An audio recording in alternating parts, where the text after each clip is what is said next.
ফেরাউনের জীবনী পড়েছিলাম। ওই সময় সে 6 জন জাদুকরকে হত্যা করেছিল। কেউ লিখেছে 7 জন।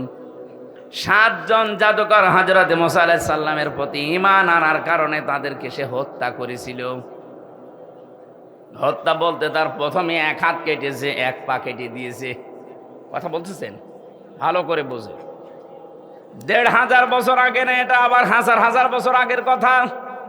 আল্লাহর উপরে ঈমান আনার কারণে, হযরত মুসা আলাইহিস সালামের প্রতি ঈমান আনার কারণে ওই জামানার ফেরাউন যে ছিল, এ জাদুকরদের 6 থেকে 7 জনের বিপরীত অঙ্গ কেটে দিয়েছিল, বিকলাঙ্গ করে দিয়েছিল। অথচ আমরা দেখলাম এই 24 সালের 5 আগস্টের আগ পর্যন্ত যারা দায়িত্বে ছিল ওরা 7 জন না, প্রায় 2780 জন মানুষের হাত, পা, চোখ, অন্ডকোষ কেটে ফেলা লেগেছে।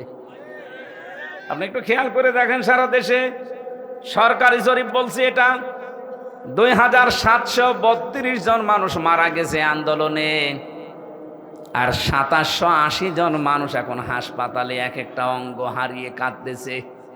কেউ হাত হারিয়েছে, কেউ পা হারিয়েছে, কেউ চোখ হারিয়েছে, কেউ অন্ডকোষ হারিয়ে ফেলেছে। আপনি একটু মিলান, ফেরাউন যদি মাত্র 7 জনের বিপরীত হাত আর পা কেটে দিয়ে এই ইতিহাস হয়ে থাকে, ফেরাউনের নাম শুনলে মানুষ এখন ঘৃণা করে। যাদের কারণে 2780 জন মানুষের অঙ্গ প্রত্যঙ্গ কাটা পড়ে গেল, এরা বিকলাঙ্গ হয়ে গেল, বলেন তো এরা কত বড় ফেরাউন? এই মোবাইলে কথা বলেন না রে, আপনি তো শুনছেন না। 1 ঘন্টা সব বন্ধ রাখেন। কি এত গুরুত্বপূর্ণ বলা লাগবে? আপনি এসেছেন কোরআন শোনার জন্য, বোঝা লাগবে, শিক্ষা নিতে হবে। যদি না নিতে পারেন বাড়ি যেয়ে গল্প করেন, কথা বলা যাবে না। না, অনেক মানুষ ভাবছে মনে মনে যে যা বলছে সবই তো বিরুদ্ধে। আরে বিরুদ্ধে গেলে আমি কি কোরআন শরীফ বানাবো? যা আছে তাই তো বলছি, কথা বলে না কেন? এই যে 2টা বিষয় সামনে নিয়ে আসলাম।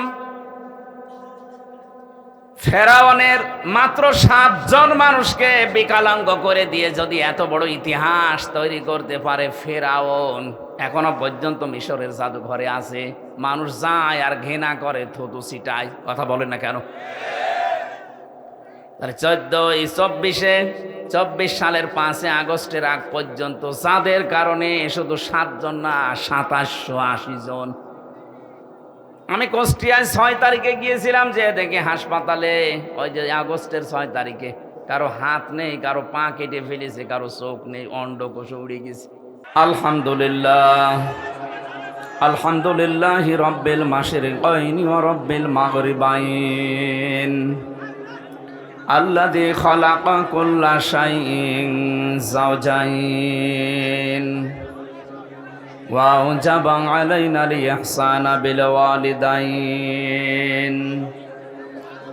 ونشهد أن لا إله إلا الله وحده لا شريك له وأشهد أن محمدا عبده ورسوله سيد الكونين সাল্লাল্লাহু আলাইহি ওয়া আলা আলিহি ওয়া আসহাবিহি ওয়া আতবাইহি আজমাইন লাইলাও ওয়া নাহারান ফিত তারফাইন ফাকাদ ক্বালা আল্লাহু তাআলা ফি কালামিহিল মাজিদ ওয়া বুরহানিহিত তাওহীদ أعوذ بالله من الشيطان الرجيم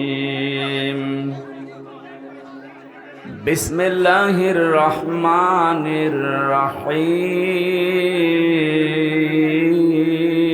الرحيم وضرب الله مثلا قرية كانت آمنة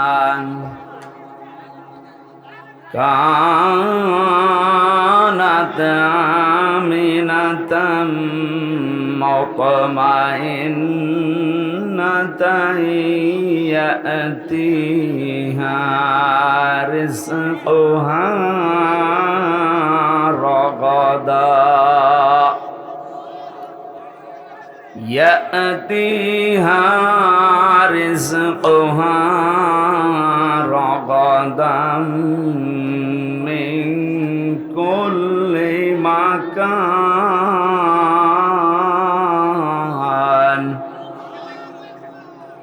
فكفرت بأنعم الله فذاقها الله لباس الجوع والخوف فذاقها الله لباس الجوع والخوف بما كانوا يصنعون صدقت يا ربنا. عن أبي هريرة رضي الله تعالى عنه قال قال النبي صلى الله عليه وسلم عليكم بالجهاد في سبيل الله فإنه باب من أبواب الجنة رواه ابن ماجه. وقال تعالى في شأن حبيبي إن الله وملائكته يصلون على النبي يا أيها الذين آمنوا صلوا عليه وسلموا تسليما اللهم صل على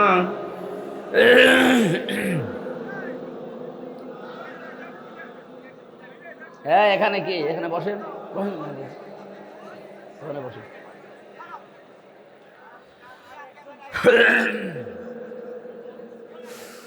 রাসূল আমার ভালোবাসা রাসূল আমার আলো আশা রাসূল আমার প্রেম বিরহের মূল আলোচনা রাসূল আমার কাজে কর্মের অনুপ্রেরণা। আলহামদুলিল্লাহ। বাংলাদেশের ঐতিহ্যবাহী জেলা ঝিনাইদহ শৈলকুপা থানার অন্তর্গত হাবিবপুর মাদ্রাসা প্রাঙ্গণে আব্দুল কাদের দারিস সুন্নাহ হাফিজিয়া মাদ্রাসার উদ্যোগে ঐতিহাসিক তাফসিরুল কোরআন মাহফিলের স্বনামধন্য সভাপতি অত্র মাদ্রাসার সম্মানিত মুহতামিম হাফেজ মাওলানা ইউনুস আলী দামাত বারকাতুহুমুল আলিয়া, মাহফিলের বিশেষ অতিথি ঝিনাইদহ জেলার কৃতি সন্তান বিশিষ্ট আইনজীবী রাজনীতিবিদ জনাব অ্যাডভোকেট আবু তৈয়ব রহমান, এতক্ষণ যিনি আলোচনা রাখলেন আপনাদের এলাকার সন্তান ইসলামিক চিন্তাবিদ শিক্ষাবিদ আমার বিশ্ববিদ্যালয়ের শ্রদ্ধাভাজন বড় ভাই জনাব মুফতি আশরাফ আলী ফারুকি আতালাল্লাহু উমরাহু ওয়া বারাকাল্লাহু ফি হায়াতি, বলেন আমিন। এখানে উপস্থিত আছেন ডাক্তার মমতাজুল করিম, মঞ্চে বসা যার মাধ্যমে এই মাহফিলে এসেছি আপনাদের এলাকার সন্তান, নিজের ছোট ভাইয়ের মতো ভালোবাসেন। জেলখানায় থাকা অবস্থা থেকে বিশ্ববিদ্যালয় থাকাকালীন এই সমস্ত এলাকাতে কোরআনের দাওয়াত নিয়ে আসতাম, যার সাথে যার মাধ্যমে বড় ভাই আলহাজ আরজান আলী দামাত বারকাতুহুমুল আলিয়া। মঞ্চে বসা আছেন আমার শ্রদ্ধাভাজন পিতা জনাব রিয়াজউদ্দিন সরদার, আমার এক চাচা এসেছেন আজকে চাচা শ্বশুর জনাব নজির আহমেদ। একটা লাল চা হবে না? যদি থাকে দিন। আরে ভাই এই জায়গায় সব দেশ জায়গায় দেখি সমস্যা হয়, এই জায়গায় এখানে কি সমস্যা? কি আপনি দাঁড়িয়ে থাকতে পারছেন না? কথা বলবেন না, আবার কথা বলেন, এই ইশারা দেওয়া যাবে না। না না, ওর বিবেক না থাকলে ইশারা দিয়ে কি করবেন? ও তো গন্ডারের চামড়া নিয়ে আসছে। কে বলে শ্বশুর বাড়ি যাচ্ছিল, গন্ডার দেখে রাস্তার পাশে, কাতো কুতু দিয়েছে, না কোনো হাসি নেই। 2-3 দিন শ্বশুর বাড়ি থাকার পরে আসার সময় ওই রাস্তা দিয়ে দেখে গন্ডার হাসতেছে। কি গো, 3 দিন আগে কাতো কুতু দিলাম, আজকে হাসতেছো? গন্ডার বলছে, ভাই এই 3 দিন সময় লেগেছে আমার কাতো কুতু লাগতে। তো ও তো একটা গন্ডারের মতোই। আপনি দেখেন কত মানুষ এখানে বসে আছে আর ও এখনো কথা বলছে। এই কি আশ্চর্য গো, কথা বলবেন না ভাই?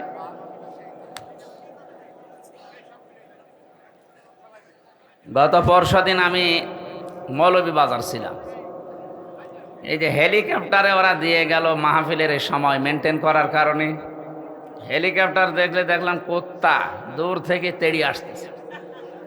পাইলট আমার বলছে, হুজুর একই কুকুর না আওয়ামী লীগ? রাই এ কথা বলে তো এখন ওরা আসলে নেই তো, কুকুর দেখে মনে করছে যে মনে হয় এইটাই ওইটা।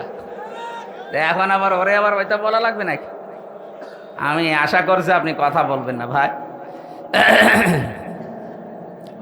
মঞ্চে বসা সর্বজন শ্রদ্ধাভাজন ব্যক্তিবর্গ, বিশেষ করে আব্দুল ওহাব ভাই, আপনাদের এলাকার সন্তান, বিভিন্ন রাজনৈতিক দলের নেতা এবং কর্মীরা বসে আছে এই মাহফিলে।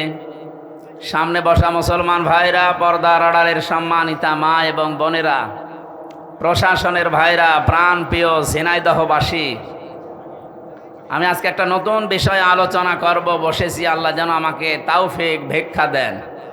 সুবহানাকা লা ইলমা লানা ইল্লা মা আল্লামতানা ইন্নাকা আনতাল আলিমুল হাকিম। এটা ক্লাস চলছে। আমরা বিশ্ববিদ্যালয়ে ক্লাস করেছি 45 মিনিট 50 মিনিট ক্লাস নিত শিক্ষকরা। আমরা 1 ঘন্টা 15-20 মিনিট ক্লাস নেব। থাকবেন তো ইনশাল্লাহ? ক্লাসটা একটু লম্বা হবে, তারপরও আমরা বোঝানোর চেষ্টা করব কোরআনে কারিম থেকে। আমা তাওফিকি ইল্লা বিল্লাহ। যে আল্লাহ আমাদেরকে অনুষ্ঠানে নিয়ে আসলেন, কি সুন্দর করে সাজিয়েছেন দেখতে পাচ্ছেন না? নিজেদের বাড়ি ঘরও এরা এত সুন্দর করে সাজায় না। নবীজি জানিয়েছেন 3টা জায়গায় যদি কেউ টাকা পয়সা খরচ করে, কিয়ামতে আল্লাহর সামনে দাঁড়িয়ে জবাব দেওয়া লাগবে না। তার ভেতরে 1 নম্বরে যারা কোরআন প্রচারে টাকা পয়সা ব্যয় করে। এজন্য সুযোগ পেলেই অন্তত 5টা টাকা হলেও যেখানে কোরআনের প্রচার হবে, কোরআনের শিক্ষা হবে, সময় থাকতে দিয়ে দেবেন। কারণ চোখ বন্ধ হলে ওইটা আর দেওয়ার মতো কেউ থাকবে না। এই কথা বলেন না কেন?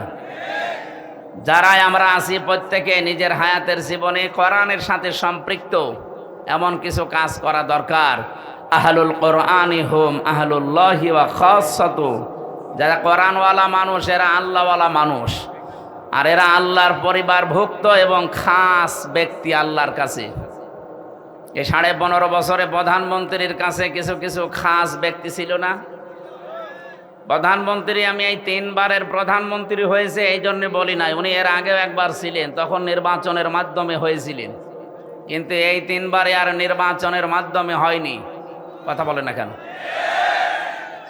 সিলেকশন হয়েছে না ইলেকশন? সিলেকশন যেটা হয় এটা ভোট চোর বলে না? এই জন্য এই 3 বারের জন্য আমরা ওনার প্রধানমন্ত্রী বলি না, আর বলবো না। আর আমরা জানি এই 3 বারে, বিশেষ করে 8 সাল থেকে 24 সাল পর্যন্ত যারা নির্বাচন করেছেন, যেহেতু এটা নির্বাচন হয়নি, এটা চুরি হয়েছে, এই জন্য সাবেক এমপিও আপনি লিখতে পারবেন না। এখানে যিনি ছিলেন মারা গেছে, কয়বারের এমপি উনি? ওনারে বলা যায় উনি সাবেক এমপি, এটা বলা যাবে। কারণ এই 3 বারের বাইরে যারা, তারা এমপি, এটা বলা যায়। কিন্তু এই 3 বারে এরা চোর, সাবেক চোর বলা যাবে। কারণ চোর আবার 2 প্রকার, একটা হচ্ছে সিসকে চোর আর একটা জাজরেল চোর। এই যে যারা মুরগি চুরি করে, মানুষের পকেট চুরি করে, এগুলো কি সিসকে চোর। আর যাদের বেগম পাড়ায় বাড়ি আছে, সাহেব পাড়ায় বাড়ি আছে, সাহেব পাড়ার বাড়ি আমি দেখে এসেছি মালয়েশিয়া। বেগম পাড়ার বাড়ি দেখতে কয়েকদিন পরে যাব ইন্ডিয়া কি কানাডায়। এরপরে যারা সুইস ব্যাংকে টাকা রাখে, দাদাদের কাকাদের কাছে যারা জিনিসপত্র পাঠায়, দিয়েছে।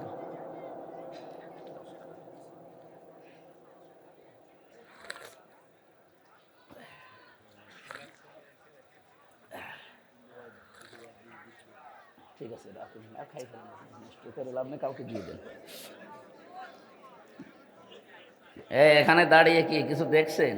হ্যাঁ, বসেন বসেন বসেন। আরে যে চলে যাচ্ছে, কি সমস্যা কি? আর কিছু লাগবে না। কে আবার কে চা খাবে? বসেন। আমার আর লাগবে না অন্তত, ইনশাল্লাহ। সুতরাং আমরা যেটা বোঝাতে যাচ্ছি, ক্লাস আকারে আপনি যেন ছাত্রের মতো জবাব দেন। 1 2 ছেলে মেয়েরা জবাব দেয় দেখেছেন? বুঝলেও দেয়, না বুঝলেও করে ওঠে। এইভাবে করে উঠবেন। আমি আমার ওই ছোট মেয়েটা কেবল প্লেতে পড়ে ওরে ক্লাসে দিতে গিয়েছিলাম, বাইরে দাঁড়িয়ে আছি, ওই শিক্ষিকা কি যেন বোঝাচ্ছে দেখলাম। ও তো কি বোঝে না বোঝে আন্দাজে করে উঠে না। এইরকমই দরকার, বুঝুক না বুঝুক অন্তত যেন করে উঠবেন নাকি। তাহলে এই সমস্ত চোরগুলো যারা, এদেরকে এমপি বললে এমপি শব্দের অবমাননা হয়। কারণ আপনি তো এমপি না, আপনি এটা সাবেক এমপি লেখেন কোন কারণে? আপনি এদেশের ঘোড়াকেও যদি জিজ্ঞাসা করেন যে 15.5 বছরে কি নির্বাচন হয়েছে, ঘোড়াও হাসবে, কি বলে একটা কথা বললে।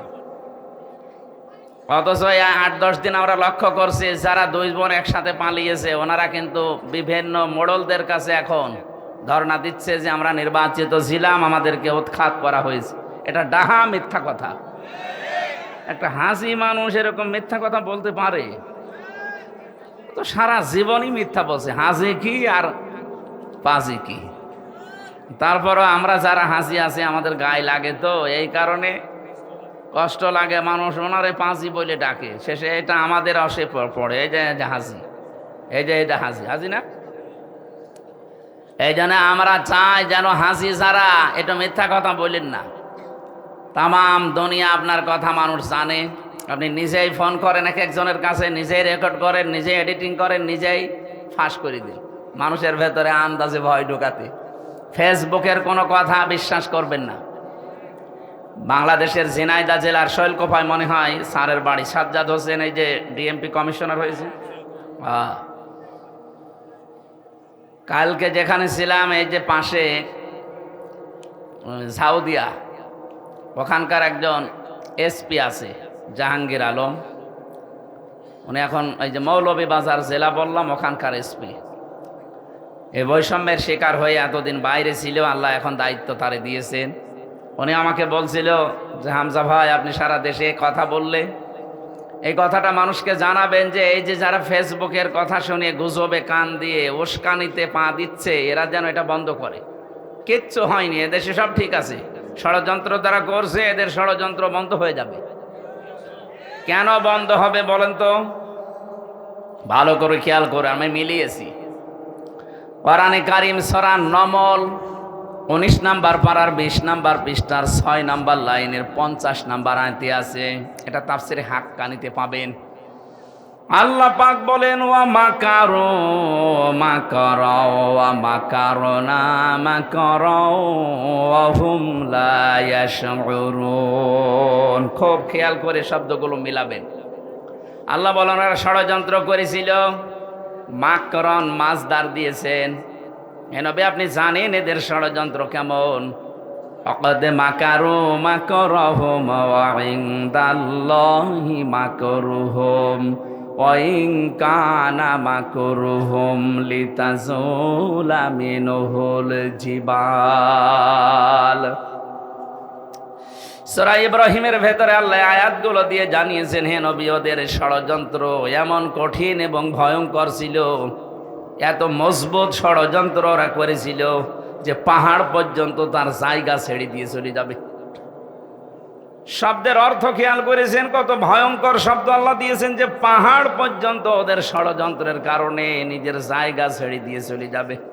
অথচ পাহাড় বুঝি না আমরা। আল্লাহ পাক বলেন, ওয়া ইলালে জিবালি কাইফা নুসিবাত।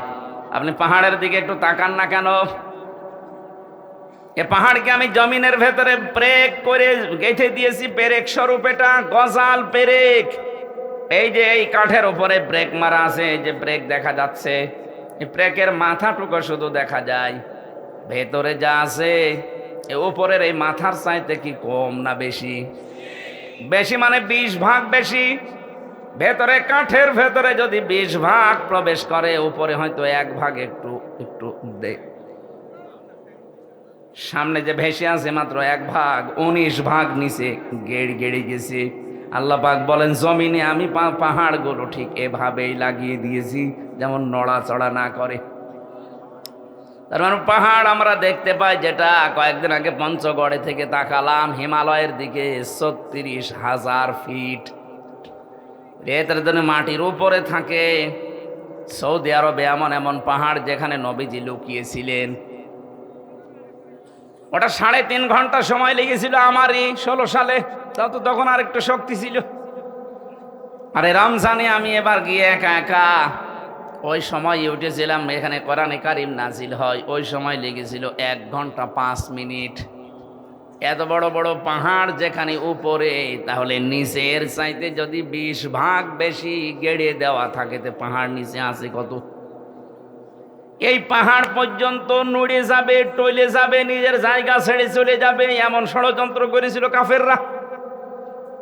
1500 বছর আগে মুহাম্মদুর রাসূলুল্লাহর সময় আবু জেহেল 14টা ষড়যন্ত্র করেছিল নবীর বিরুদ্ধে।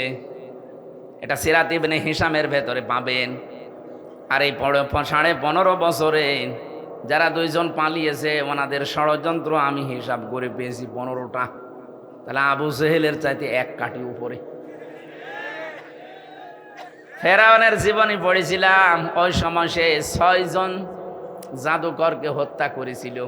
কেউ লিখেছে 7 জন। 7 জন জাদুকর হযরত মুসা আলাইহিস সালামের প্রতি ঈমান আনার কারণে তাদেরকে সে হত্যা করেছিল। হত্যা বলতে তার প্রথমে 1 হাত কেটেছে, 1 পা কেটে দিয়েছে।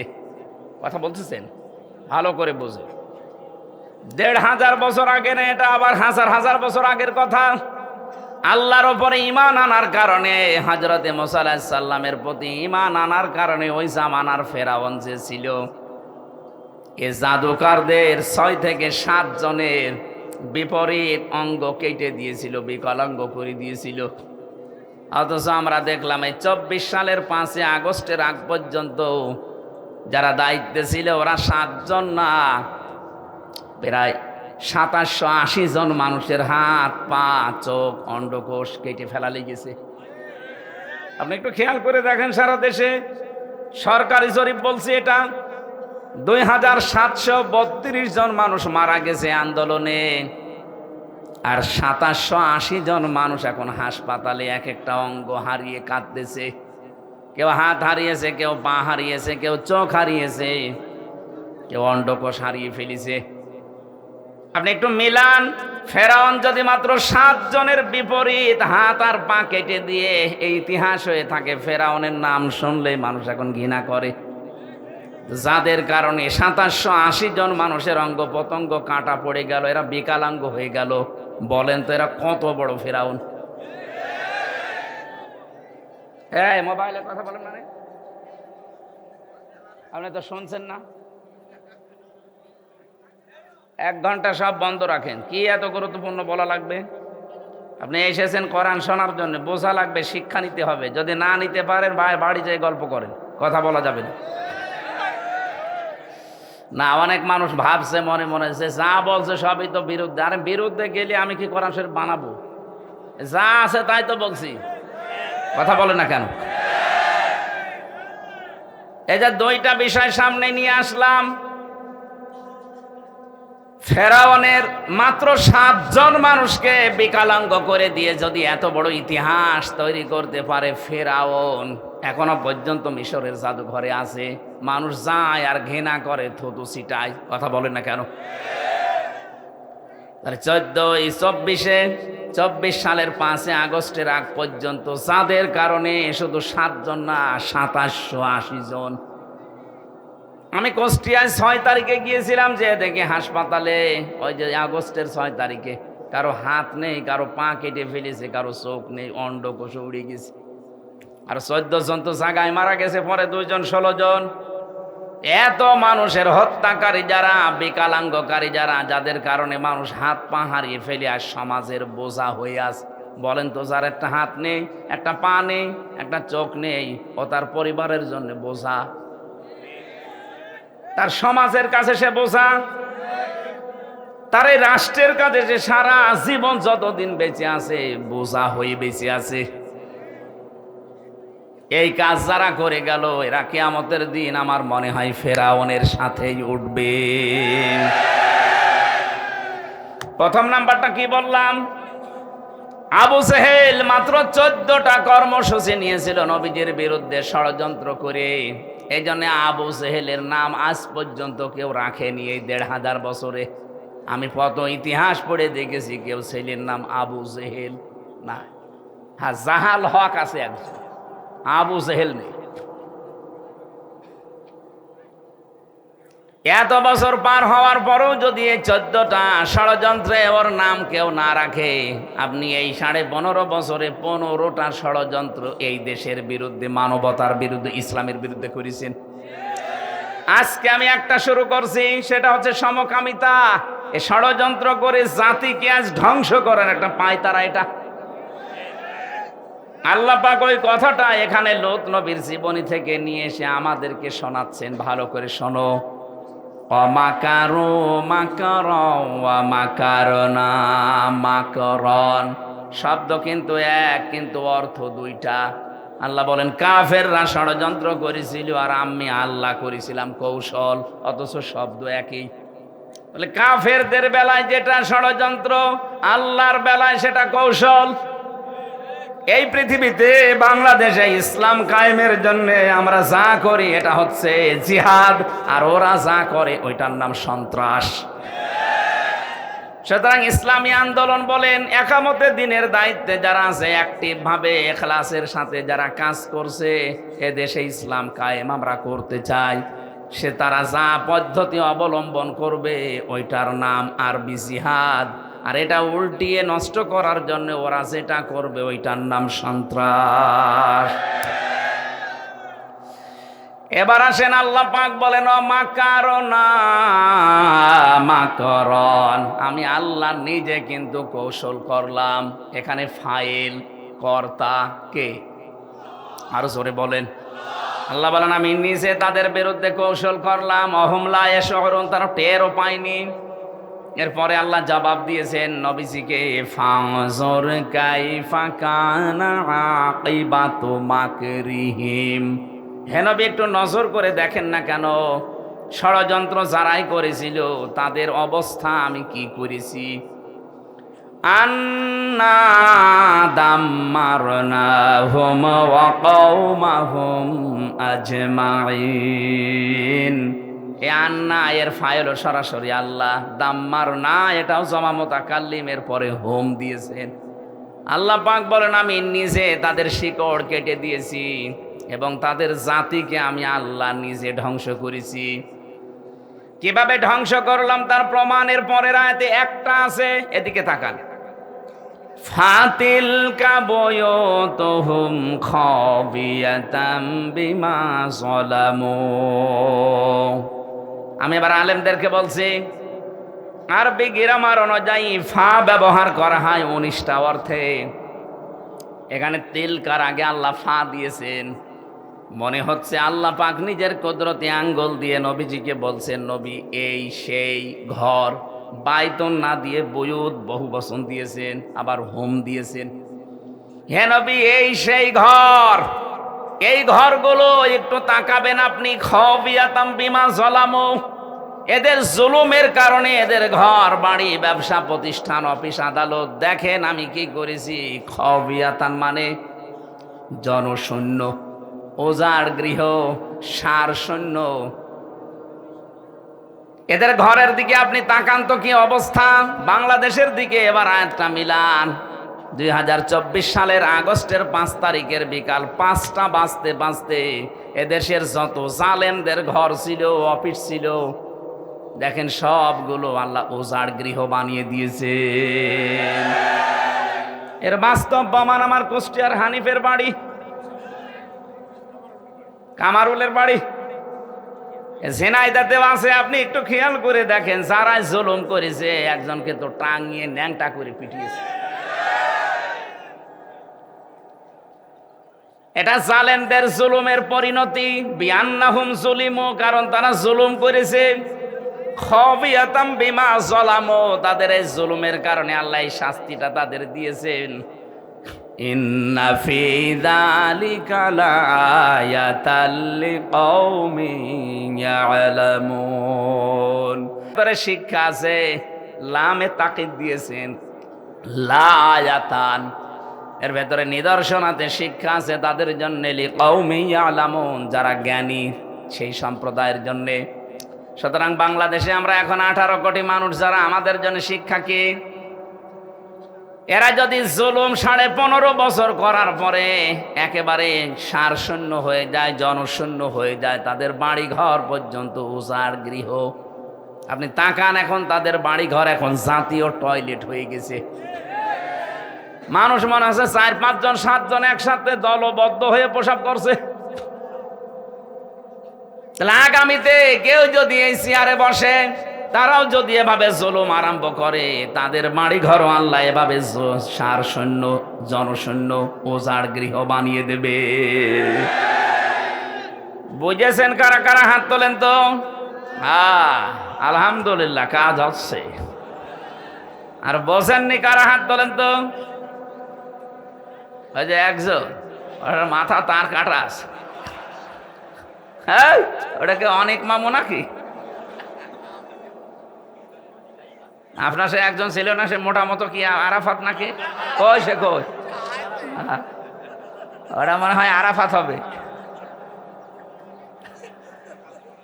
না। আমি যেটা বোঝাতে চাইলাম এতক্ষণ, এই যে 5-7 মিনিট আমি আন্দাজে কথা বলছি না, এটা কোরআন দিয়ে দলিল দিলাম। এটা হাজার হাজার বছর আগে লূত নবীর কাহিনী আল্লাহ শুনিয়েছেন এইভাবে। যদি কেউ এরকম আগামী 5 বছর করে চেয়ার পেয়ে, তাদের বাড়ি ঘরও কিন্তু এই হানিফ সাহেবের মতো হবে ইনশাআল্লাহ। এই জন্যে সমকেড়াবেন, সাবধান। আমার ভাইরা, যে কথা তোলার জন্য পর্যন্ত এসেছিলাম, কোরআনে কারীম যারা শুনতে এসেছি, এই পৃথিবীর শ্রেষ্ঠ নিয়ামতের ভেতর এইটা একটা। আল্লাহ পাক বলেন, আমার পক্ষ থেকে যত নিয়ামত আমি দিয়েছি, সব চাইতে বড় নিয়ামতের নাম 3টা। 1 নম্বরে কোরআনে কারীম, কুল বিফাদলিল্লাহি ওয়া বিরহমাতিহি ফাবিযালিকা ফালিয়াফরাহু হুয়া খায়রুম মিম্মা ইয়াজমাউন। রব্বুল আলামিন সূরা ইউনূসের 58 নম্বর আয়াতে জানিয়েছেন, নবী আপনি বলুন, তাম দুনিয়া যা পেয়ে আনন্দে আছে থাক, আমি আল্লাহর কাছে কিন্তু কোরআন শরীফ শ্রেষ্ঠ সম্পদ।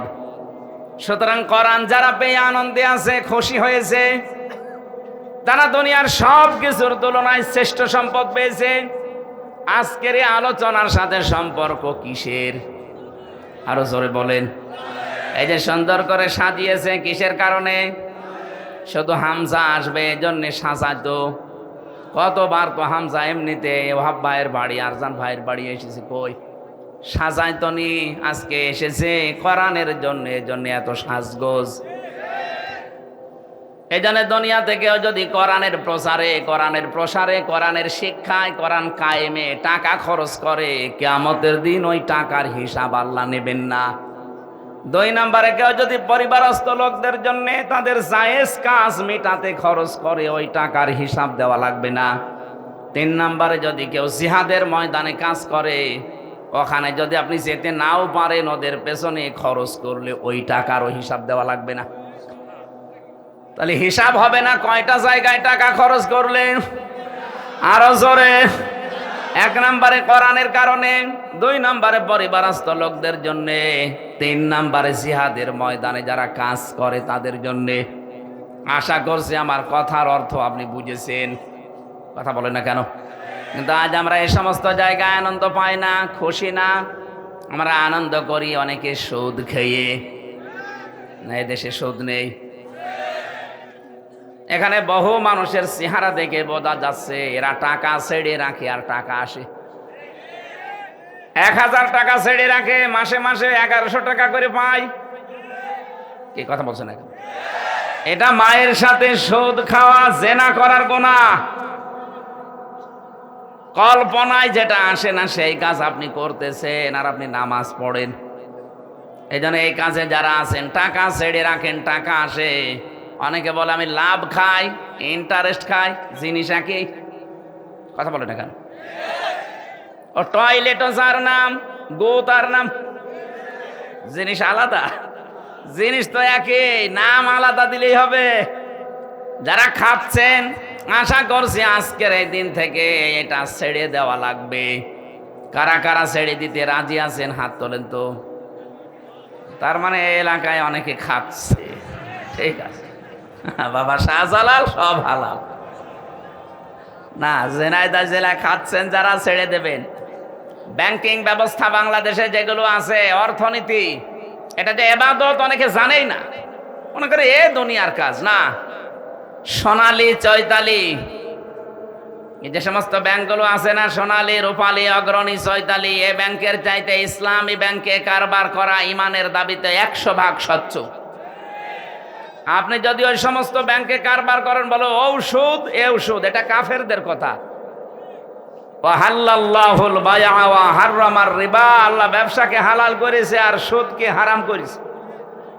ওই জামানায় কাফেররা বলতো ও সুদও চা ও ব্যবসাও তা।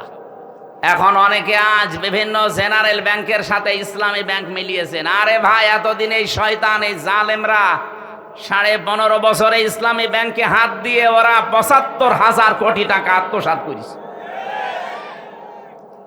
ইসলামপন্থী এদেশের জনগণের ঘাম ঝরানো টাকাগুলো এই ব্যাংকটা প্রতিষ্ঠিত হয়েছিল। এদেশের শরিয়া ব্যাংক আছে, শরিয়া বোর্ড আছে এই ব্যাংকের জন্য। গোনা যদি হয় তাদের হবে, আপনার অসুবিধা নেই। নবীজি 13 বছর মক্কায় নামাজ পড়েছিলেন, কাবা শরীফে, না পড়েননি? আর 10 বছর পড়েছিলেন কোথায়? মদিনায়। বলেন, এই যে 13 বছর তিনি নামাজ পড়লেন মক্কায়, ওই সময় কাবা শরীফের ভেতরে মূর্তি ছিল না? কয়টা? 360টা। কয়টা? কি মনে হয় আপনার বলেন? 360টা মূর্তি সামনে নিয়ে নবীজি নামাজ পড়লেন, ওনার নামাজ হয়েছে? এ বলছে না, এ বলছে হ্যাঁ। কি বলেন, আপনার কি মনে হয় ওনার নামাজ হয়েছে না হয়নি? কেন হয়ে গেল নামাজ? কারণ উনি অপারগ ছিলেন। এই 13 বছরে একটা মূর্তিও সরানোর ক্ষমতা ওনার। বলেন বলেন, যখন ক্ষমতা পেয়েছেন মদিনার প্রেসিডেন্ট হয়ে, একটা মূর্তি ছিল? আর সবগুলো দিয়ে আলীকে দিয়ে ভাঙিয়েছেন, নিজে ভেঙে ভেঙে ফেলে দিয়েছেন। যে যতদিন পর্যন্ত দেশে যাকাত ভিত্তিক অর্থনীতি কায়েম না হবে, ততদিন আপনি ইসলামী ব্যাংকে নির্দ্বিধায় কাজ করেন, কোনো গোনা নেই, গোনা হলে ওদের হবে। শরীয়তের কিছু নিয়ম নীতি ইসলামিক অর্থনীতির যেগুলো মেইনি অন্তত চলছে, তারা চেষ্টা চালাচ্ছে। 100% সম্ভব না, কারণ যতদিন রাষ্ট্রে যাকাত কায়েম না হবে রাষ্ট্রীয়ভাবে, ততদিন এদেশে যদি ফেরেশতাও ব্যাংক চালায়, তার ওষুধ খাওয়া লাগবে। এই জন্য যতদিন কায়েম না হয়, নবীজি যেমন রাষ্ট্রপতি যতদিন না হয়েছেন, ততদিন মূর্তি সামনে নিয়েই, বলেন না কেন, মূর্তি সামনে নিয়েই আমরা যতদিন ইসলাম কায়েম করতে না পারি, ততদিন পর্যন্ত কাজ কারবার করলে ইসলামী ব্যাংকে করবেন। এদের মোশারাকার সিস্টেম আছে, মোদারাবা আছে, মোরাবাহা আছে, বায়ে সালাম আছে, বায়ে মুআজ্জাল আছে, বায়ে ইস্তেসনা আছে, বায়ে ওয়াহেদা আছে, অনেকগুলো নিয়ম নীতি আছে, প্রকার ভেদ আছে। নবীজি নিজে মোদারাবা করেছিলেন খাদিজাতুল কুবরার সাথে। খাদিজা টাকা দিয়েছে, নবীজি শ্রম দিয়েছে। কথা বলছেন না কেন? জিজ্ঞাসা করেন যারা আলেম আছে, খাদিজা অর্থ দিয়েছিলেন, নবীজি শ্রম দিয়েছিলেন। ব্যবসা করেন উনি, এটার নামই তো মোদারাবা। ইসলামী ব্যাংক এইটা করে। যদি গোনা হয় এরপরও ওনাদের হবে, আপনার চিন্তা নেই। এরপরও যারা সুদ খাচ্ছে, আপনি বললেন যে আমি ছেড়ে দেব, কয়েকদিন পরে কিন্তু আমি আবার আসতেছি। এই যে ঝিনাইদহ কি দারুস সালাম নাকি মাদ্রাসা, ওটা হয় আপনাদের, ওটার নাম কি? রিয়াজুল জান্নায় আসবো সামনে মাসে। এটা ডিসেম্বর জানুয়ারির হয়তো 13 তারিখ মনে হয়। ওই জায়গায় কথা বলবো ইনশাল্লাহ ওই দিন, অর্থনীতির ওপরে। আজকে আমার সাবজেক্টটা আলাদা। আমার আজকের বিষয় হচ্ছে গোনাহের কারণে আল্লাহ শাস্তি নাজিল করেন। কি কি ধরনের শাস্তি আসে কোন গোনায়, আমরা ওগুলো জানার পরে ছেড়ে দেবো ইনশাআল্লাহ। কি থাকবেন না? তাহলে যারা সুদ খেয়ে আনন্দ করছেন, এরা মায়ের সাথে জেনা করছেন। আর বড় গোনা কি? আল্লাহ রাসূলের সাথে যুদ্ধ করা, এইটা করে অনেকে আনন্দে আছে। অনেক মানুষ দেখা যায় তারা এতিমের মাল আত্মসাৎ করে আনন্দে আছে। আল্লাহ পাক বলেন, ইন্নাল্লাযীনা ইয়াকুলুনা আমওয়ালাল ইয়াতামা যুলমান ইন্নামা ইয়াকুলুনা ফি বুতুনিহিম নারা ওয়া সায়াসলাউনা সাঈরা। জোরে বলেন আল্লাহু আকবার। আল্লাহ রাব্বুল আলামিন বলেন, পৃথিবীতে নিশ্চয় যে বা যারা এতিমের মাল সম্পদ খাচ্ছে ভবিষ্যতেও খাবে জুলমান, জুলুম করে। এখানে জুলমান শব্দের অনেকগুলো ব্যাখ্যা লেখা আছে। ফাঁকি দিয়ে না বলে বিভিন্ন কায়দা কৌশল করে, এমনকি উল্টা পাল্টা করে তার জমি জায়গা লিখে নেওয়া, এইটা জুলুম। আজ অনেকে ভাইয়ের জমি লিখে নেন ফাঁকি দিয়ে, এটা কি জুলুম? বলেন না কেন? সে হয়তো আপনার কাছে অসহায়, আপনি বড় ভাই, সে ছোট ভাই। আপনি লেখাপড়া জানেন, যোগ্যতা আছে, সে হয়তো মূর্খ মানুষ, জানে না। বিশ্বাস করে এমন কায়দা করে টিপসই নিয়ে তাকে আপনি ফকির করে দিলেন। এরপরে যে সম্পদের মালিক হলেন, টাকা পয়সা জমি জায়গা, এখান থেকে যে ফসল আসে, টাকা পয়সা কামাই হয়, এইটা যারা খায়, ইন্নামা ইয়াকুলুনা ফি বুতুনিহিম নার, ওরা যেন পেটের ভেতরে জাহান্নামের আগুন ঢোকাচ্ছে। বলেন নাউজুবিল্লাহ। বাংলাদেশে হিসাব করলে মানুষ পাওয়া যাবে না, যাবে না? বলেন, বাংলাদেশ লাগবে না? এখানেও আছে না নেই? কারা কারা এতিমের মাল, এভাবে ভাইয়ের মাল, বোনের মাল, নিজের মেয়ের মালও পর্যন্ত আত্মসাৎ করছেন? যারা শরিক ফাঁকি দেন মানুষের, দুইটা গোনা হবে আপনার। এক নম্বরে আপনার চেহারার উজ্জ্বলতা আল্লাহ নষ্ট করে দেবে। দেখবেন এলাকায় যারা শরিক ফাঁকি দিয়েছে, ওদের চেহারার ভেতরে আল্লাহ নূর তুলে নিয়েছে। এখানেও আছে, আমি চেহারা দেখলেই বলতে পারবো শরিক ফাঁকি দিয়েছে। আপনি দাঁড় করান লাইন দিয়ে, দেখলেই বোঝা যাবে যে হ্যাঁ ও মেরে খায়। কথা বলছে না কেন? দ্বিতীয়টা কঠিন, মরণের সময় আপনার ঈমান নসিব হবে না, আপনি বেঈমান হয়ে মারা যাবেন। আপনি ভাইকে, বোনকে, অন্যকে ফাঁকি দিয়ে বিশাল সম্পদের পাহাড় তৈরি করে গেলেন। কি হবে আপনার এই সম্পদ? বাস্তবতা কি বলে বলেন? আপনি 200 বিঘা জমির মালিক, এদিকে থাকান, 500 বিঘা জমি আপনি তৈরি করে গেলেন। 100 বছর পরে তো আপনার থাকবেন না, নাকি? বলেন বলেন, বিবেক দিয়ে ভাবেন। 200 বছর পরে আপনি আবার দুনিয়ায় আসলেন, 100 বছর পরে মরে গেলেন, 200 বছর পরে আসলেন।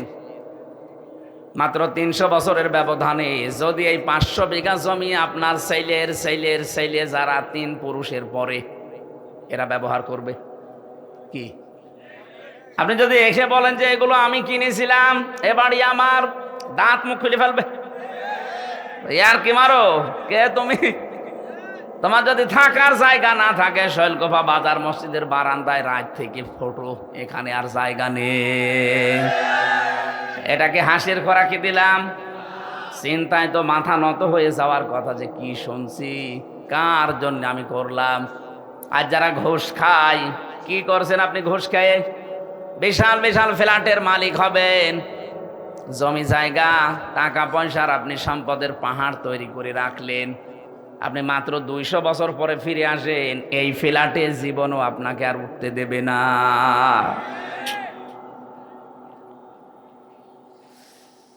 আল্লাহ রাব্বুল আলামিন বলেন, আমাল হায়াতুদ দুনিয়া ইল্লা মাতাউল গুরুর।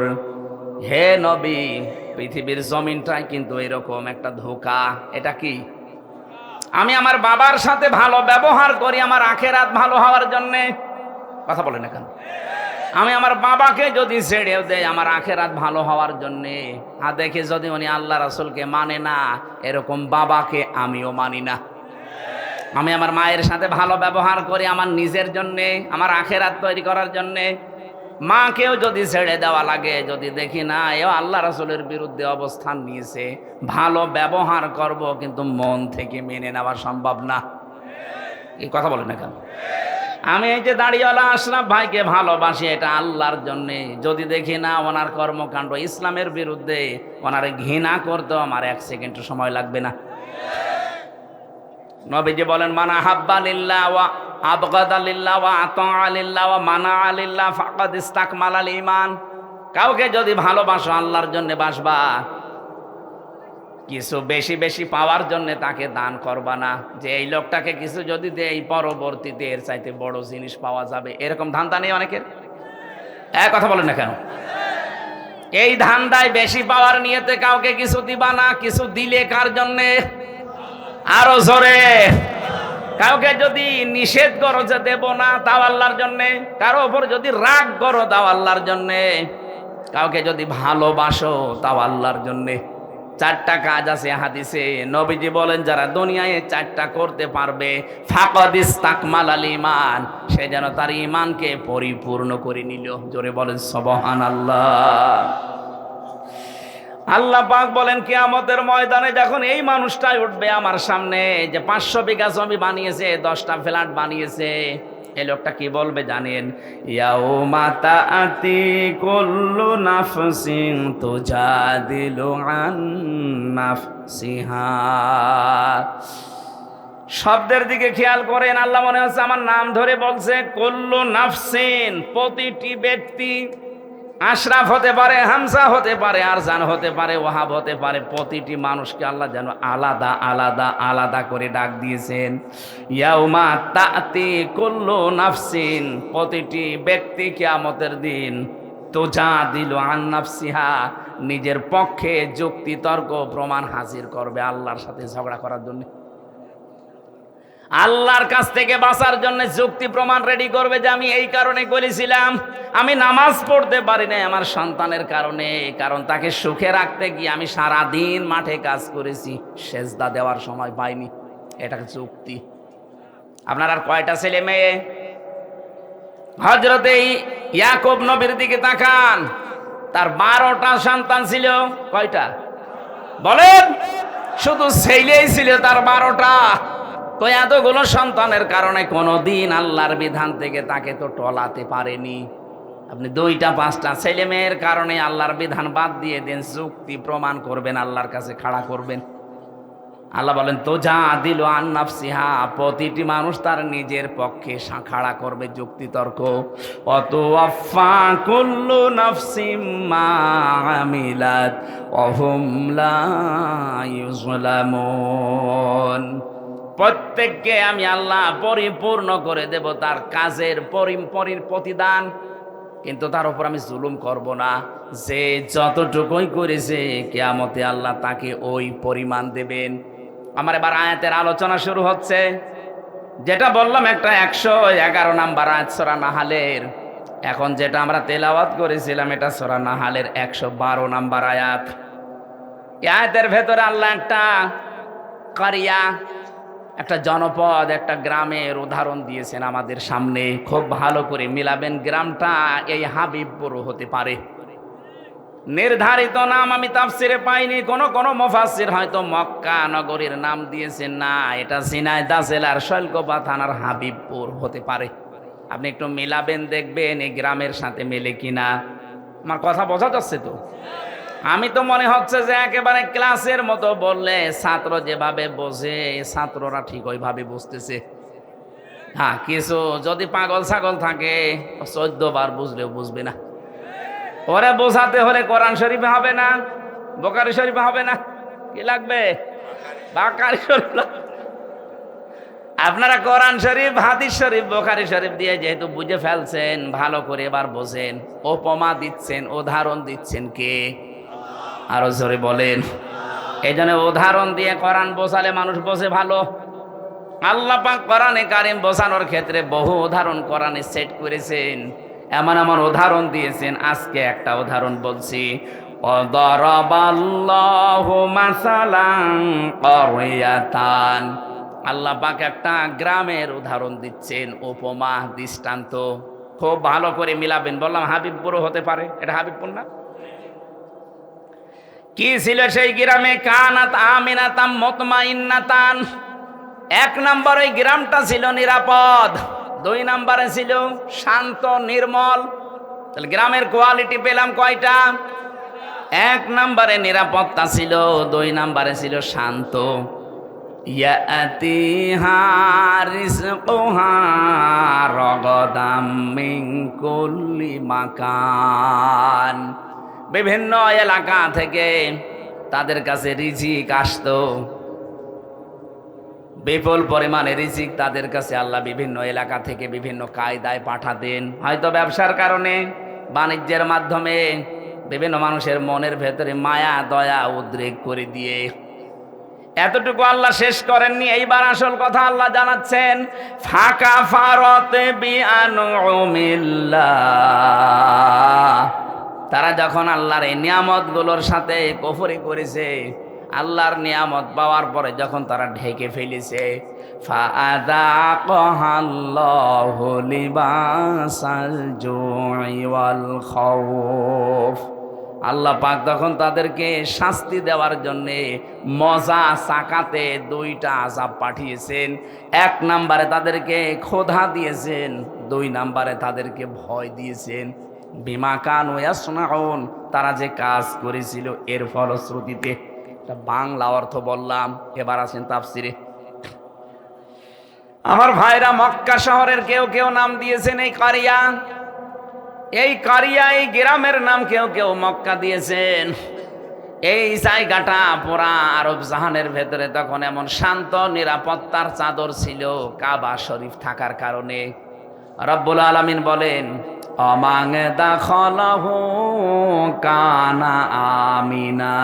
এই ভালো করে এবার আমি যেখান থেকে যে পয়েন্ট বের করব, মনে করবেন ওখানে একটা নতুন শিক্ষা বের হবে। আছেন তো আপনারা? ইন্না আউওয়ালা বাইতি উবদিআ লিন-নাসি লাল্লাযী বিবাক্কাতা মুবারাকাও ওয়া হুদাল লিল আলামিন। এ পৃথিবীর সর্বপ্রথম ঘর যেটা, তার নাম বলেন। যদিও কাবা এটা মক্কায় অবস্থিত, মক্কার প্রাচীন নাম ছিল বাক্কা। আল্লাহ কোরআনে কারিমে মাক্কাও দিয়েছেন, বাক্কাও দিয়েছেন। এই বাক্কায় সর্বপ্রথম যে ঘরটা, 2টা কোয়ালিটি এ ঘরের। 1 নম্বরে মুবারাকান, এটা বরকতময়। পৃথিবীর কত জায়গায় তো যাই, কত জায়গা দেখি, একটা কালো গ্লাভ দিয়ে মোড়ানো আছে, আমার মনে হয় সব মায়া আল্লাহ ওর ভেতরে দিয়ে রেখেছে। অন্তত যারা বোঝে, উপলব্ধি করে মোবারকান শব্দটা, ওই আলেমগুলো যখন কাবার দিকে তাকায়, আমার মনে হয় অধিকাংশ আলেমের চোখ দিয়ে অঝরে পানি পড়ে। কত জিনিস তো তারা দুনিয়ায় দেখেছে, কিন্তু এর মতো সৌন্দর্য আমার আল্লাহ পৃথিবীতে আর কিছু দেয়নি। এবার রমজানে আমার বাবা মা, আমি আর আমার ওই যে মেয়েটা নিয়ে যেতে পারি নাই মাওয়াকে, আমরা যাবো এবার ওমরায়। বাবা মাকে বলবো, আপনারা মুরব্বী মানুষ, রাত দিন সময় পেলেই কাবা শরীফের দিকে তাকিয়ে থাকবেন। পৃথিবীর একটাই জায়গা যেখানে তাকিয়ে থাকলে গুনাহ মাফ হয়ে যায়। বাড়ি যে কালকে বলবেন সুবহানাল্লাহ। যারা যেতে পারেন না, মনের ভেতরে আফসোস আকাঙ্ক্ষা তৈরি করেন, আল্লাহ রাব্বুল আলামিন মরণের আগে অন্তত কাবা দেখার তৌফিক দিও। তে তো মোবারক বরকতময় করে দিয়েছেন আল্লাহ। বারবার যারা কাবায় যাবে, নবীজি বলেন তাদের অভাব অনটন আল্লাহ দূর করে দেবে। এজন্য সময় পেলে টাকা দিয়ে আপনি ব্যাংককে, হংককে, থাইল্যান্ডে, কানাডায় না যেয়ে বেশি টাকা খরচ হয় না, অল্প কিছু টাকা দিয়ে কাবা শরীফটা দেখিয়ে আসবেন, আপনার জীবনের অভাব অনটন আল্লাহ দূর করবে। এতটুকু আল্লাহ শেষ করেননি। মোবারকান 1 নম্বরে বরকতময়, 2 নম্বরে হুদান, এটা হেদায়েতের মার্কাজ। লক্ষ লক্ষ মানুষ, 257টা রাষ্ট্রের মানুষ সেখানে যায়, 257টা দেশের মানুষ সেখানে যায়। এক একজন মানুষ এক এক রকম দেখতে। চাইনা মানুষগুলোকে দেখলে মনে হয় আল্লাহ আলাদা ভাবে আল্লাহ হাতে বানিয়েছে, মনে হচ্ছে যে হাতে বানিয়ে 6 মিল থেকে বানিয়ে নিয়ে এসেছে। এদের নাক মুখ, এদের চেহারা দেখলে 6 মিলের ভেতরে দিয়েছিল, কাঠ হয়ে চলে এসেছে। আফ্রিকার ওদেরকে যদি দেখি, হাড়ির তলা তো কি কালো। আমি 16 সালে যখন গিয়েছিলাম, ওই সময় ওই যে হাজরে আসওয়াদ যে পাথর, সোমা খেতে পারছিলাম না এত চেষ্টা করার পর, কাছে যাই কষ্ট কষ্ট করে, এমন এক ধাক্কা খায় 4-5 হাত দূরে। চিন্তা করলাম দেখি কি করা যায়, দেখি একেবারে মোষ আসতেছে, কালো, সেই রকম উঁচা লম্বা মোটা। ওই মহিলারে বললাম যে আমি ওই পর্যন্ত যেতে চাই, তার ভাষা বোঝে না, আমারে বলছে যে এই জায়গায় চেপে ধরে রাখ।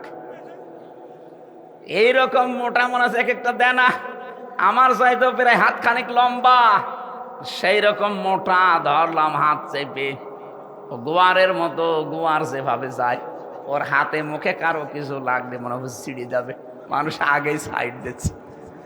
আমার এই যে কাছে ফেলে দিয়ে বলছে এবার নিয়ে মাথা ঢুকা। এক একজন মানুষকে আল্লাহ এক এক রকম বানিয়েছে, বৈশিষ্ট্য ওগুলো দেখবেন, আল্লাহর কথা মনে হবে আল্লাহ এটাতে হেদায়েতের মার্কাজ। আসলেই রব্বুল আলামিন বলেন এটা শুধু বাংলাদেশের জন্য না, লিল আলামিন, বিশ্ববাসীর জন্য।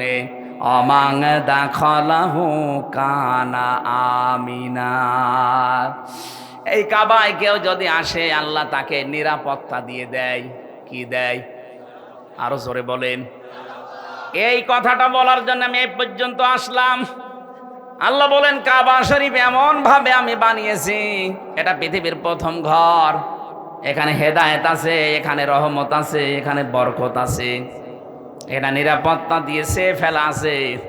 অথচ কাবার এরিয়া পার হলেই দেখবেন চুরি হয়, ডাকাতি হয়, ছিনতাই হয়, কিন্তু কাবার এরিয়ার ভেতরে কোনো ছিনতাই নেই। কথা বলেন না কেন? কারণ এই জায়গাটা নিরাপত্তা দিয়েছেন কে? আরে বাংলাদেশ কি কাবা শরীফ? বলেন না কেন? এটা কাবা থেকে 6000 কিলোমিটার দূরে। তাহলে বাংলার 56,000 বর্গ মাইল যদি আমরা নিরাপত্তা দিতে চাই, মাস্ট বি কাবা শরীফ যেগুলো থেকে মুক্ত, বাংলাদেশের 56,000 বর্গ মাইল ওইটা থেকে মুক্ত করা লাগবে। কাবা শরীফে 1 নম্বরে শিরিক চলে না। কি চলে না? বলেন বলেন। এখান থেকে শিক্ষা বের হবে এবার 2টা। আমি আন্দাজে বলছি না, প্রতিটি কথায় দলিল আছে। সূরা আনআম 82 নম্বর আয়াতের দলিল, আল্লাযীনা আমানু ওয়া লাম ইয়ালবিসু ঈমানাহুম বিযুলমিন উলাইকা লাহুমুল আমনু ওয়া হুম মুহতাদুন। এটা ইবনে কাসিরের ভেতরে আছে। আল্লাহ পাক বলেন যারা ঈমান আনে আর ঈমানের সাথে জুলুমকে মিশ্রণ করে না, এখানে জুলুম মানে শিরিক। জুলুম মানে কি? ঈমানের সাথে যারা জুলুমকে শিরিককে মিশ্রণ করবে না, উলাইকা লাহুমুল আমনু, আল্লাহ যারা হাত দিয়ে দেখাচ্ছেন এই মানুষগুলো, এই ঝিনাইদহ শৈলকুপার হাবিবপুরের এই মানুষগুলো, লাহুমুল আমনু, এদের জন্য নিরাপত্তা। তাহলে কোন জনপদের লোকেরা, কোন দেশের লোকেরা যদি ঈমান আনার পরে ঈমানের সাথে জুলুমকে, তার মানে শিরিককে মিশ্রণ না করে, ওই জায়গাটা নিরাপত্তা দিয়ে দেয় কে? এই বাংলাদেশকে যখন শান্ত, শিষ্ট, স্বস্তি, নিরাপদ এরকম একটা দেশ আপনি বানাতে চান, দাদা বাবু কাকা বাবুদের ইশারায় হবে না, ওই সাদা চামড়াদের ইশারায় হবে না, হওয়া লাগবে শিরিক মুক্ত বাংলাদেশ। আরো জোরে। এদের শিরিক মুক্ত হচ্ছে? বলেন। আরো শিরিক যেন করে, সেই রাস্তাগুলো 15.5 বছরে মানুষ খুলেছিল, মোড়ে মোড়ে মূর্তি তৈরি করে শিরিকের কারখানা তৈরি করেছিল, আল্লাহর ওপরে আস্থা বিশ্বাস তুলে দিয়েছিল। কথা বলছে না কেন? সার্বভৌম ক্ষমতার মালিক আল্লাহ, এইটা পর্যন্ত বাদ দিয়েছিল। বাংলাদেশ জামাত ইসলামী এইটা বিশ্বাস করতো, এই কারণে তাদের নিবন্ধন পর্যন্ত বাতিল করে দিয়েছিল। আপনি কি মনে করেন জামাত ইসলামী দাড়ি ছোট রাখে এই জন্য তাদের নিবন্ধন বাতিল? ওরা টুপি মাথায় দেয় হালকা, এই জন্য নিবন্ধন বাতিল না। ওরা জাতে মাতাল হলো তাহলে ঠিক আছে কাফেররা। এই জালেমদের টার্গেট ছিল এদেশে আল্লাহর উপরে সার্বভৌম ক্ষমতার মালিক মানা যাবে না, যারা মানে তাদের এই কাজে নিষিদ্ধ করা যায়। আপনি টের পান কি কোথা থেকে কি হয়? যারা সার্বভৌম ক্ষমতার মালিক আল্লাহকে মানে না, মনে করে ক্ষমতার উৎস জনগণ, এটা যে শিরিক, এই সূক্ষ্ম বিষয়টা অনেককে বুঝতেও দেয় না। পাম দেয়, হাওয়া দেয় জনগণকে, হ্যাঁ আমরা মালিক, অথচ আমাদের হাতে কিচ্ছু নেই। ভোট দেওয়ারই ছিল, সেইটাও কেড়ে নিয়েছিল। কথা বলে না কেন? আমি মনে করছি আপনারা ঠিক বুঝতেছেন। এই বাংলাদেশে আজ যারা ক্ষমতার উৎস জনগণ মনে করেন তারা কিন্তু শিরিক করছেন। কথা বলেন না কেন? শিরিক যারা করে তারা মুশরিক। কি এবার শিরিক কিভাবে হয়? আল্লাহ যেটা পারে ওইটা অন্য কেউ পারে, এই বিশ্বাস করার নাম শিরিক। সন্তান দিতে পারে শুধুমাত্র কে? অন্য কোনো বাবাও পারে, এ বিশ্বাস করার নাম। এরকম বিশ্বাস অনেক বাবা, অনেক মা, অনেক বউ করে না, তারা মুশরিক। কারণ আল্লাহ পারে যেটা অন্য কোনো বাবা, সে পীরকে, দরবারকে আপনি দিতে পারেন না। আইন তৈরি করতে পারে কে? এটা অন্য কেউ পারে, এই বিশ্বাস করার নাম শিরিক। আর শিরিক যারা করে তারা মুশরিক। সুতরাং বাংলাদেশে যারা আল্লাহর আইনের বিরুদ্ধে অন্য আইন কায়েম করতে চান, সে যে দলের লোক হন, আপনি কিন্তু শিরিক করছেন। আর শিরিক করলে আপনি আরো জোরে বলেন। আমার মনে হয় এবার অনেকের মন খারাপ হয়ে গেল। আরে ভাই, আমি আপনাকে বাঁচাতে চাই।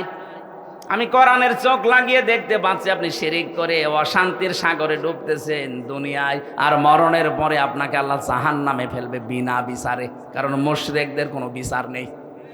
কথা বলেন না কেন? কেন বললাম এটা বলেন তো?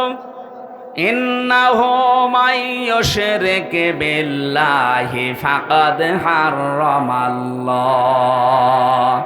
অবশ্যই যারা শিরিক করবে, সূরা মাইদার আয়াত, আল্লাহ পাক বলেন জান্নাত তাদের জন্য হারাম, ওয়া মাওয়াহুন নার, আর জাহান্নাম তাদের আসল জায়গা। এই জন্য শিরিক যেন আমাদের বিশ্বাসে না থাকে। বাংলাদেশ জামাত ইসলামের প্রতি যেই তহমতটা এই দেশের অনেক আলেম ওলামা দিয়ে থাকেন, বুঝে কে না বুঝে আমি জানি না, যে তাদের আকীদা ভালো না। কে বলেছে আপনাকে? আকীদা যদি ভালোই না হবে, ফাঁসির দড়ি গলার কাছে চলতেছে, তারপরেও অস্বীকার করে নাই। আপনার আকীদা এত ভালো, আপনি একটু ফাঁসির দড়ির কাছে যেয়ে দেখেন তো। মা গলায় নেওয়া লাগবে না, শুধু দড়ি এক হাত দূর থেকে দেখবেন, দেখলে আপনার ভেতরে সব শুকিয়ে যাবে। কত বড় বড় আল্লাহর ওলিকে দেখেছি ফাঁসির নাম শুনলে কানাকাটি করে। অথচ শহীদ মীর কাশেম আলী ফাঁসির নাম শোনার পরে মনে হচ্ছে শ্বশুর বাড়ি যাচ্ছে। মতিয়ার রহমান নিজামী এই জেলার জামাই, এই জেলা ধন্য। সে ফাঁসিতে যাওয়ার আগে বলেছিল, সন্তান, আমি কি পায়জামা পরে গেলে ভালো হয় না লুঙ্গি পরে গেলে ভালো হয়? আপনি ফাঁসির দড়ির নাম শুনে দেখেন তো কেমন লাগে। আর তাদের মাত্র 3 ঘন্টা পরে ফাঁসি হবে, সেই ব্যক্তিও বলেছে, ভাই আমি 2 ঘন্টা ঘুমালাম, আমার ডেকে দিও 1 ঘন্টা পর। অথচ তার ছেলেটা গুম হয়ে আছে, ব্যারিস্টার আরমান, তার বউ ওই সময় আইসিইউতে ছিল। 3 ঘন্টা পরে যার ফাঁসি, তার দলীয় লোকজন সব পালিয়ে বেড়াচ্ছে, কেউ জেলে আছে, কেউ গুম হয়ে আছে। এই কঠিন পরিস্থিতিতে তার 2 ঘন্টা ঘুম আসলো কি করে আপনি বলেন তো? আপনার জীবনও মনে আসবে না, ব্রেনে ধরবে না। আমার তো সূরা হামিম সেজদার 30 নাম্বার আয়াত পড়ার পরে তার সাথে মিলিয়ে দেখেছি, আল্লাহ তাখাফু ওয়ালা তাহজানু ওয়া আবশিরু বিল জান্নাহ। ফেরেশতারা ওই সময় এসে বলে, ভয় পাবেন না, চিন্তা করবেন না। কিসের ভয়, কিসের চিন্তা? হয়তো ভয় হতে পারে, চিন্তা হতে পারে যে আমি এখনই যদি ফাঁসি হয়ে যায় তাহলে আমার ছেলের কি হবে, আমার বউর কি হবে, আমার সন্তানের কি হবে, আমার বিশাল যে সম্পদ, লক্ষ লক্ষ মানুষের কর্মসংস্থান আমি বানিয়েছি, কি হবে এটা। এই চিন্তা ভাবনা আসতে পারে। এই জন্য ফেরেশতারা এসে বলে, 1 2 না, তাতানাজ্জালু আলাইহিমুল মালাইকা, বহু বছর আছে। 1 2 না, হাজার হাজার লক্ষাধিক ফেরেশতা ফাঁসির দড়ির সামনে এসে তাকে বলতে থাকে, ভয় পাবেন না, যেগুলো রেখে গেছেন এগুলোর কোনো চিন্তা নেই, আল্লাহ এগুলো সব দেখবে। মনে হয় শহীদ মীর কাশেম আলীর কানের কাছে ফেরেশতায় কথা বলেছিল, নাই তো তার এই 3 ঘন্টা আগে 2 ঘন্টা জীবনেও ঘুম আসার কথা না। কথা বলে না কেন? এই মজলুম দলটার উপরে আন্দাজে আকীদা ভালো না, এই দোষ চাপিয়ে দেন। আকীদা আপনার ভালো। আমার মনে হয় এখন যে অবস্থায় আমরা এসে গেছি, সমস্ত ছোটখাটো বিষয় নিয়ে সব বাদ দেওয়া দরকার। আরে ভাই, যারা মুজতাহিদ, যারা গবেষক, তারা যে কোনো একটা বিষয়ে গবেষণা করে যদি ঠিক হয় 2টা সওয়াব পাবে, ভুল হয় 1টা সওয়াব পাবে। আপনি জিজ্ঞেস করেন আলেমকে, যে কোনো বিষয় শরীয়তের মাসলা মাসাইল নিয়ে যদি গবেষণা করে যদি ভুলও হয় তাও একটা রসগোল্লা আছে, আর যদি সঠিক হয় কয়টা? আর আপনি তো কোনো চিন্তা ভাবনাই করেন না। সাজ্জেদ মাওলানা আবুল আলা মাওদুদী রহমতুল্লাহ আলাইহির নাম ধরে উল্টাপাল্টা কথা বলেন, জীবনে তার 5টা বই পড়ে দেখিয়েছেন। 5টা বই যদি সঠিকভাবে আপনি পড়তেন, তার উপরে সমস্ত তহমত গুলো দিতেন না। আপনি তো ওই পর্যায়ে যেতে পারেননি। তাই এই জন্য আকীদার নাম তুলে যা করছেন, যে যে জায়গায় আছে তাকে ওই জায়গাগুলোই কাজ করতে দেন। বাংলাদেশ জামাত ইসলামী অর্থনৈতিক ভাবে এরা আল্লাহর ওলি, টের পাচ্ছেন? এরা আল্লাহর ওলি। লক্ষ কোটি কোটি টাকা এদের কাছে দিলে 4 আনা এদিক ওদিকে হবে না। বাংলাদেশে অন্য কারো কাছে দিয়ে দেখেন তো। এই কথা বলেন, আমাকে মানিয়ে বলছি, এটা বাস্তব না? অলি খোঁজার জন্য চট্টগ্রামে যাওয়া লাগে? এই কথা বোঝার চেষ্টা করুন।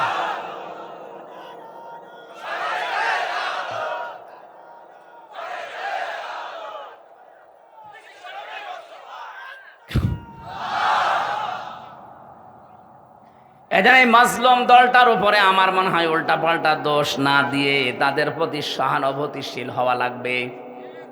আজকে একটা সবচাইতে বড় এ বাংলাদেশের ভেতরে নাম করা মাদ্রাসা ঝালকাঠি NS কামিল মাদ্রাসা নেসারাবাদ, ওই জায়গায় ডাক্তার শফিকুর রহমান জামাতের আমির গিয়েছে, যে সৌহার্দ্যপূর্ণ আলোচনা হয়েছে। আমার মনে হয় সব জায়গা থেকে যদি এভাবে রেসপন্স আসে, দেশে ইসলামের বিরুদ্ধে কেউ আর থাকবে না। কওমি মাদ্রাসা হেফাজতে ইসলাম চরমনাই সহ ওনারা যে কাজগুলো করছে, ওনারা যে তালিমগুলো দিচ্ছে, ওই জায়গায় আমাদের যাওয়া সম্ভব না। ওই জায়গাগুলো তারা কাজ করছে, খুব ভালো কাজে আছে আলহামদুলিল্লাহ। কিন্তু রাজনীতি, অর্থনীতি, দেশ পরিচালনা করার জন্য যে যোগ্যতাগুলো দরকার, শিবিরের লোক, জামাতের লোক যেভাবে অর্জন করেছে, আপনি ওই জায়গায় যেতে পারবেন না। আপনি BCS ক্যাডার হতে পারবেন, এই লোকটা হতে পারবে।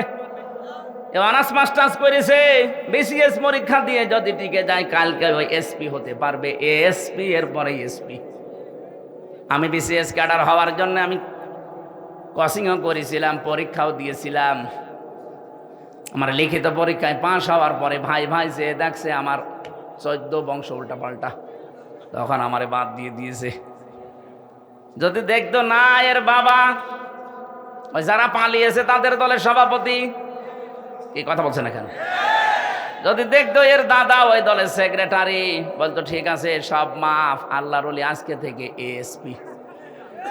জিজ্ঞেস করেন, 100 ভাগ বলতো। কারণ আমার সে যোগ্যতা ছিল না, তা না, লেখাপড়া করলে আমি হয়ে যেতাম। আমাকে লাইন মতো উঠতে দেননি। এই 15.5 বছর এরকম বহু চেয়ারে দেশের বহু মানুষকে আপনি উঠতে দেননি।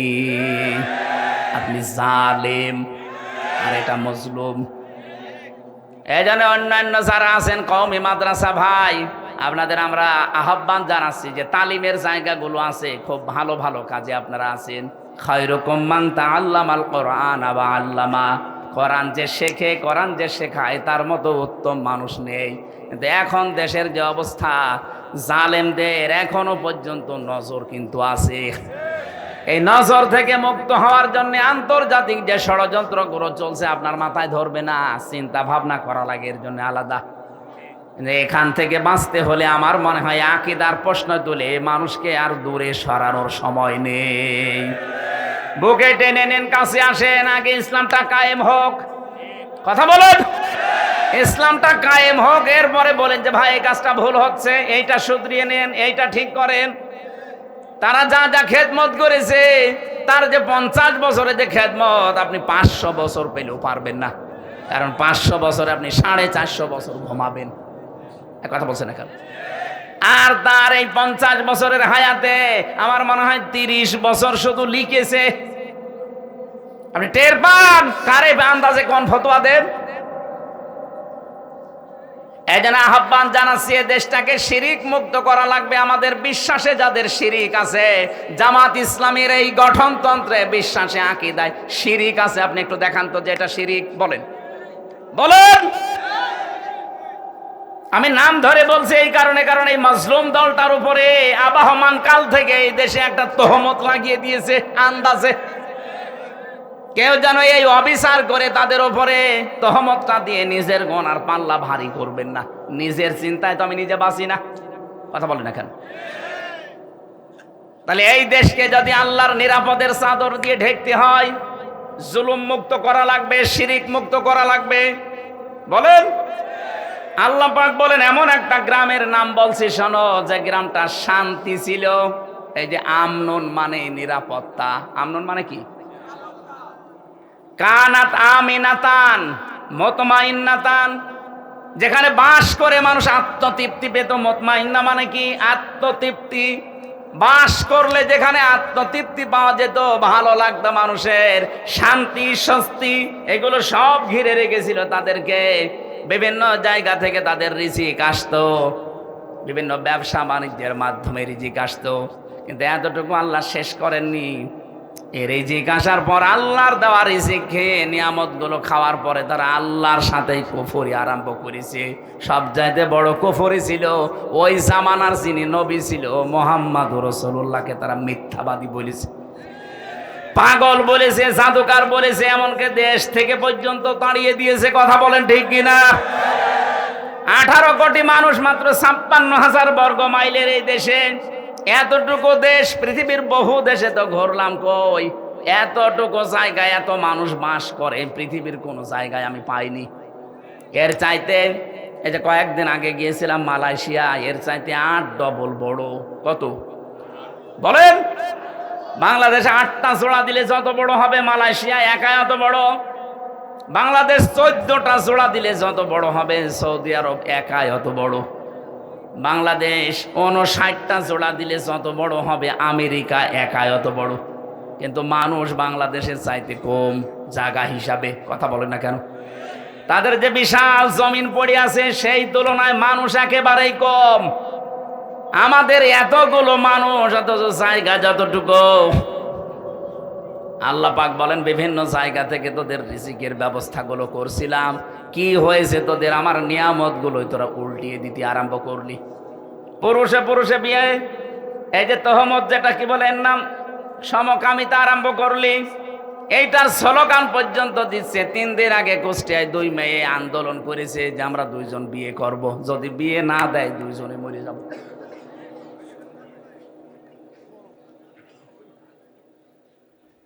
আল্লাহর সিস্টেমটাই পুরো পাল্টিয়ে ফেলতে চান। এমনকি আল্লাহর রাসূল এখন নেই, রাসূলের নায়েব আছে। নায়েবে রাসূল আলেমদের গায়ে হাত দিয়েছেন। এই কথা বলছেন এখন মাওলানা মামুনুল হকের মাথায় দড়ি দিয়ে, তার হাতে হ্যান্ডকাপ দিয়ে, মাথার উপরে হেলমেট দিয়ে, মনে হচ্ছে যে কি নিয়ে যাচ্ছে, অথচ কিছুই না।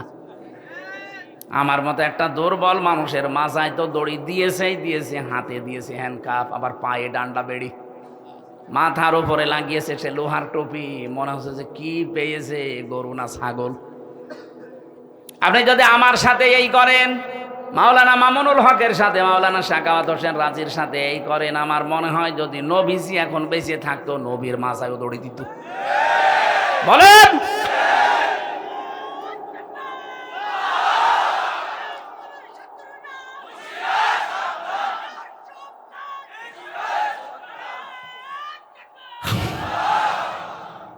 ঝিনাইদহবাসী আমি এবার যেটা নিয়ে আসতে চাই, আল্লাহ রাব্বুল আলামিন বলেন রাগাদাম মিন কুল্লি মাকানিন ফাকাফারাত বিআনউমিল্লাহি ফাআযাকাহাল্লাহু লিবাসাল জুই ওয়াল খাউফ। মানুষ যখন আল্লাহর আইন ভুলে, আল্লাহর আলেমদের প্রতি অত্যাচার, জুলুম, নির্যাতন শুরু করে, ওই সময় ওদের পাপের কারণে আমি আল্লাহ 2টা জিনিস চাপিয়ে দেই।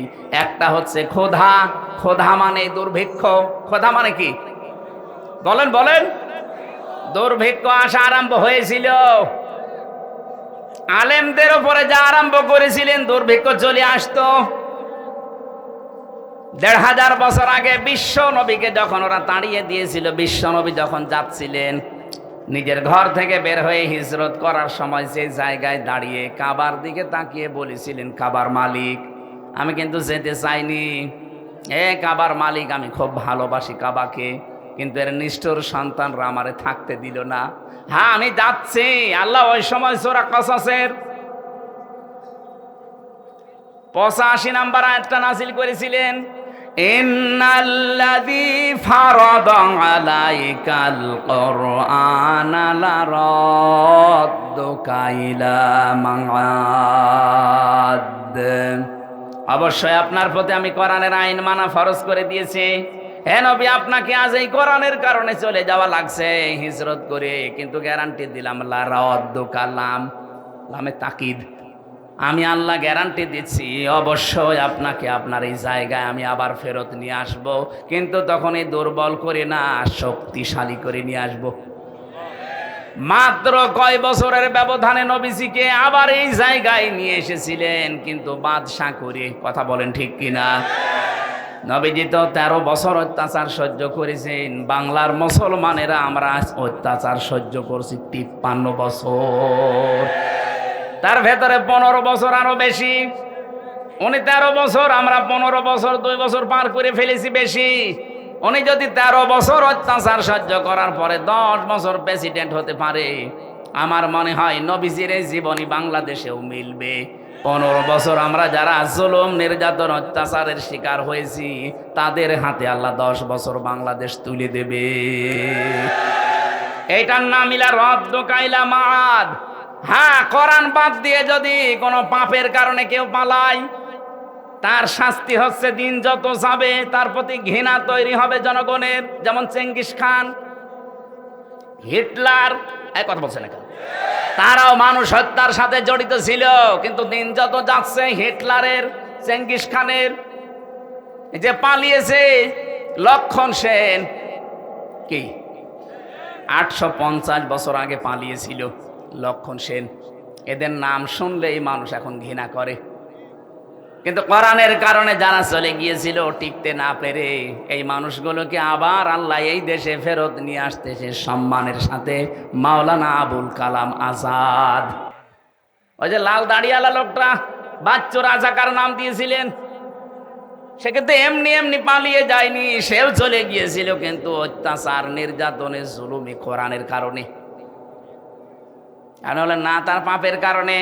আরে ভাই, আপনি আন্দাজে দোষ দেন, যে সাক্ষী দেন, আপনি সাক্ষী তো দেন শুনে শুনে, অথচ সাক্ষী হওয়া দরকার দেখে দেখে। সাক্ষী মানে শাহেদ, শাহেদ মানে এই যে দেখে যারা, চোখ দিয়ে তারা সাক্ষী দেবে। আর আপনি আন্দাজে শোনেন, জন্ম হয়েছে আপনার 75-এ, সাক্ষী দিচ্ছেন 71-এ। আপনার মা বাবার তো বিয়েই হয়নি, আপনি সাক্ষী দিলেন কি করে? তার মানে বোঝা যাচ্ছে আপনি যারও সন্তান, আপনি দুনিয়ায় আসেননি। 75 সালে আসলেন, 71 সালে সাক্ষী আপনার নামে, তা আপনি তো বৈধ বাবা মার সন্তান, আশা করা যাচ্ছে না। কথা বলে না কেন? এরকম সাক্ষী হলে তো উল্টাপাল্টা। আমার নামে যে 4 জন সাক্ষী ছিল মজমপুর গেটে, আর এই যে চড়হাসের, জীবনে আমি কোনোদিন নাম শুনিনি। আর আমারে নিয়ে গেল আমার বাড়ি থেকে, পরের দিন পেপারে দিল না ওনার আমরা চড়হাস থেকে, মজমপুর থেকে নিয়েছি। পুরোটা মিথ্যা কথা। তাহলে আমার পক্ষে বিপক্ষে যারা সাক্ষী দিয়েছে, কি সত্য সাক্ষী না মিথ্যা? বলেন বলেন। এরকম সাক্ষী 15.5 বছর চলছিল। এই জন্য কোরআনের কারণে যদি কেউ দূর হয়ে যায় দেশ থেকে, তাদেরকে আল্লাহ সসম্মানে ফিরিয়ে নিয়ে আসেন। আর কোরআনের বাইরে যে মানুষগুলো পালায়, এদের দিন যত যাবে, ওদের চেঙ্গিস খানের মতো, লক্ষণ সেনের মতো অবস্থান হবে। লক্ষণ সেন 850 বছর আগে গেছে, আজও পর্যন্ত ফিরে আসেনি, কবরে চলে গেছে। লক্ষণ সেনের যারা আত্মীয় স্বজন পালিয়েছে, ওরাও কেউ ফিরে আসবে না। আর হলো উল্টা পাল্টা ফতোয়া দিচ্ছে ফেসবুকে। এরকম আন্দাজে উস্কানিতে পা দেবেন, পেছনে লাল হবে গোপালগঞ্জের মতো। দেখেন না, আর্মি শুধু একটু দিয়েছিল। ওই কয়দিন শুনলাম গোপালগঞ্জ থেকে ঢাকার ভাড়া দাঁড়িয়ে গেলে 1000, বসে গেলে 300। কেউ বসতেও পারে না, ও দাঁড়িয়ে শেষে 1000 টাকা দিয়ে যায়। এরকম অবস্থা হবে যদি উস্কানিতে পা দেন। ও পালিয়ে গেছে, আজকে শুনলাম, আজকে অসুস্থ, ওর নাকি চিকিৎসা হচ্ছে না এখন। আজকে দেখলাম পেপারে অসুস্থ, চিকিৎসা হচ্ছে না। ও ছাতা কবে টেনশনে মরে যাবে। কথা বলে না কেন? আর তার উস্কানিতে পা দিয়ে আপনি ফাঁদে পা দিয়ে লাফাচ্ছেন। লিস্ট করে রাখো, আমি আসতেছি। আপনি আস্তে আস্তে তো কব্বরে চলে যাবেন লক্ষণ সেনের মতো। ঝিনাইদহবাসী আয়াতের শেষে ছিল আল্লাহ তাদেরকে মজা চাকিয়েছিলেন। এই কারণে নবীজির উপর যখন জুলুম অত্যাচার তারা বাড়িয়েছে, নবীজি বরদোয়া দিয়েছিলেন, আল্লাহ দুর্ভিক্ষ দিও। এমন দুর্ভিক্ষ দিয়েছিল তাদের, খাবার আসাস ওই আশপাশ যে ইয়ামেন থেকে, সিরিয়া থেকে, কুয়েত থেকে, কাতার থেকে খাবার বন্ধ হয়ে গিয়েছিল। এটা নবীদের বরদোয়া। এই 15.5 বছরে এদেশ থেকে বহু কিছু আমরা হারিয়ে ফেলেছি, আলেমদের বরদোয়া। কত আলেমকে আমি তাহাজ্জুদের নামাজ পড়ে হাউমাউ করে কাঁদতে দেখেছি। মাওলানা শাখাওয়াতকে, মাওলানা মামুনুল হককে আমি শিশুর মতো কাঁদতে দেখতাম। তাহাজ্জুদের নামাজে 1.5 পারা, 2 পারা, 3 পারা, 5 পারা পর্যন্ত উনি পড়তো। 2 রাকাত নামাজে 3 পারা পড়ে এমন কান্না আরম্ভ করতো, মনে হচ্ছে কেউ মারা গেছে। আমি তো পাশের রুমে 3 বছর ছিলাম ওনার সাথে। এ জালে আলেমদের কথাগুলো আল্লাহ একদিনও শোনেনি? বলেন, কত বিডিআর 1 মাস পরে রিটায়ার্ড হয়ে যাবে, অথচ 14 বছর জেল খাটতেছে। এরা রাতের বেলা যখন উঠতো আমার বাবার চাইতেও বড় তারা। কি কান্না তাদের, এমন একটা আওয়াজ দিত, আমার মনে হয় এই দীর্ঘশ্বাস, এই আওয়াজ আমার আল্লাহর আরশে গিয়ে ধাক্কা খেয়েছে। জালেমদের পতন এমনি একদিনে হয়নি, বহুদিনের জমানো পাপ। এই যে বহুদিনের জমানো পাপ, এটা আমি বানালাম। সূরা আলে ইমরানে আছে 4 নাম্বার পারা 12 নাম্বার পৃষ্ঠা 9 নাম্বার লাইনে আছে, ইন্নামা নমলি লাহুম লিয়াজদাদু ইসমা। আল্লাহ পাক বলেন ওদের পাপের বোঝা যখন পরিপূর্ণ হয়ে যায়, ওয়ালাহুম আযাবুম মুহিন, তখন আমি অপমানজনক শাস্তি দেই। আগস্টের 5 তারিখ থেকে আজকের এই নভেম্বর ডিসেম্বরের 2 তারিখ পর্যন্ত, এই 3 মাস 3 দিনের ভেতরে আপনি তাকান কি অপমান আর বাকি আছে বলেন জালেমদের। আজকে জনায়েত বলককে নাকি জঙ্গিদের সাথে ফাঁসির আসামিদের থাকতে দিয়েছে। উনি এমপি ছিল, মন্ত্রী ছিল, ওনাকে ডিভিশন দেয়নি, তাই আন্দোলন করবে। আরে শয়তান, ও কি এমপি মন্ত্রী, কি ভোটের এমপি মন্ত্রী যে ওরে ডিভিশন দেওয়া লাগবে? ভোটের এমপি ছিল যে অধ্যাপক মিয়া গোলাম পরোয়ার, তারে আপনি ফাঁসির কন্টেম সেলে রাখলেন, জঙ্গিদের সাথে রাখলেন, তখন মানবতা কোথায় গেল? এখন যারা এই কথাগুলো তুলছে এদের পিটিয়ে লাশ বানানো দরকার। শয়তান আমারে 3 বছর মোবাইল দেয়নি, বিচ্ছিন্ন করে রেখেছিল সরকারি মোবাইল থেকে যোগাযোগ, ফাঁসির কন্টেম সেলে আমারে রেখেছিল, তখন তো কোনো কথা বলনি।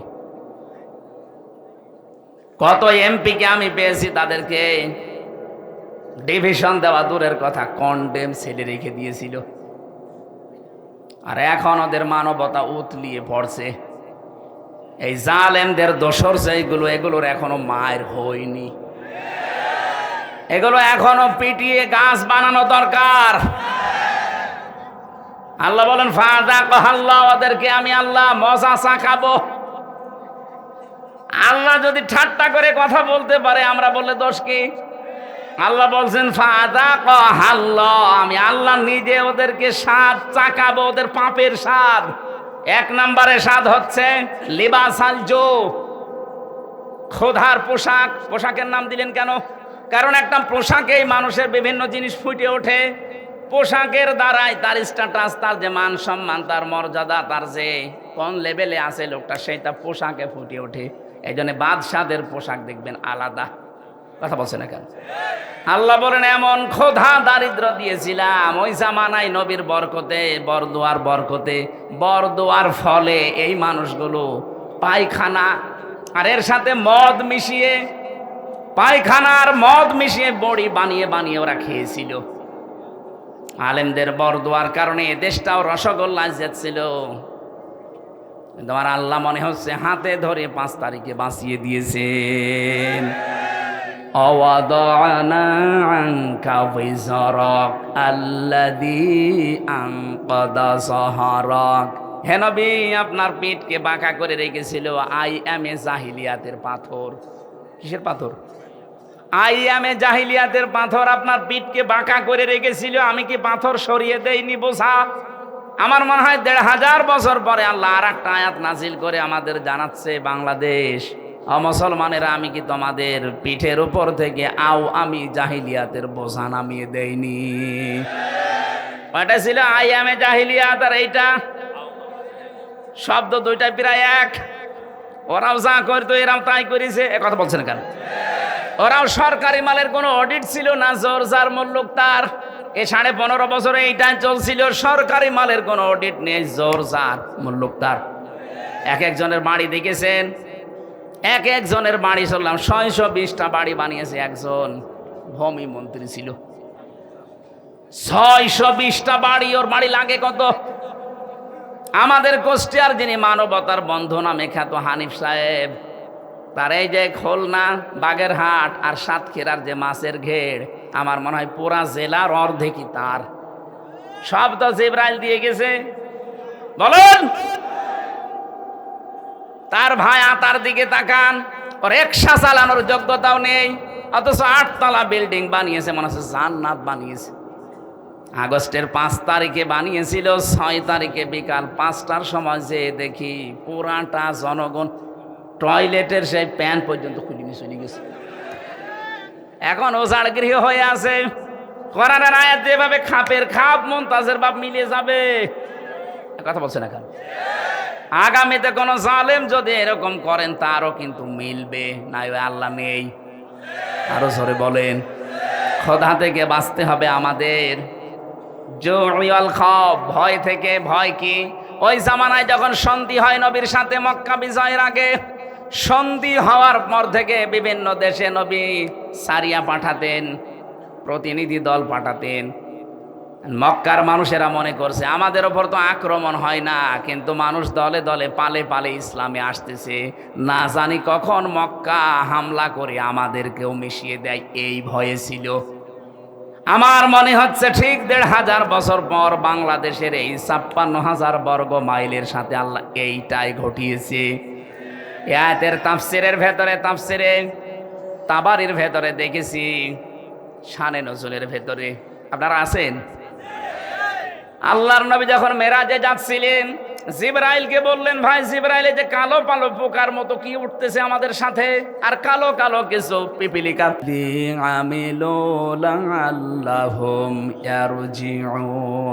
বলেন আল্লাহু আকবার।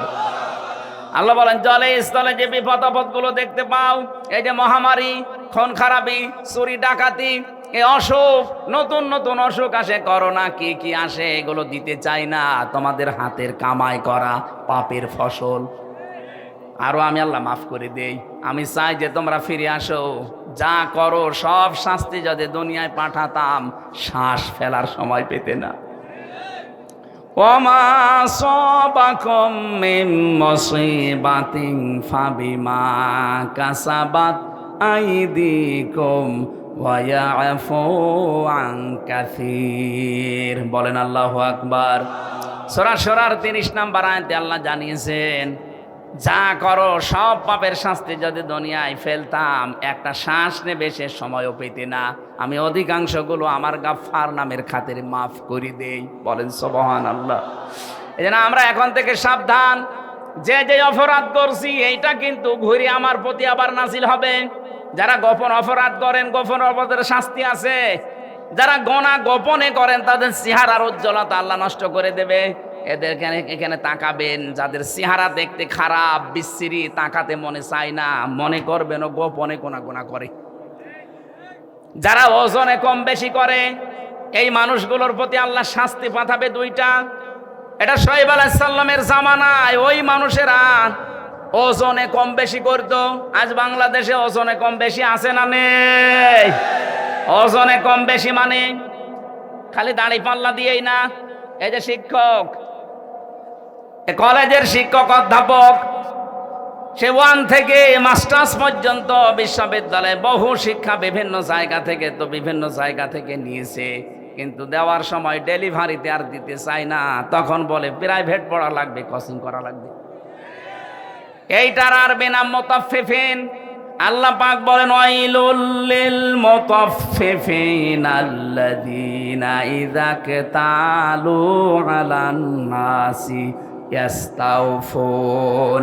ধ্বংস হয়ে যাক ওই দোকানদারগুলো, ওই শিক্ষকগুলো যারা নেওয়ার সময় ঠিক মতোই নেয়, দেওয়ার সময় দিতে চায় না, তখন কোচিং করো, প্রাইভেট পড়ো, এরকম নাম দেয়।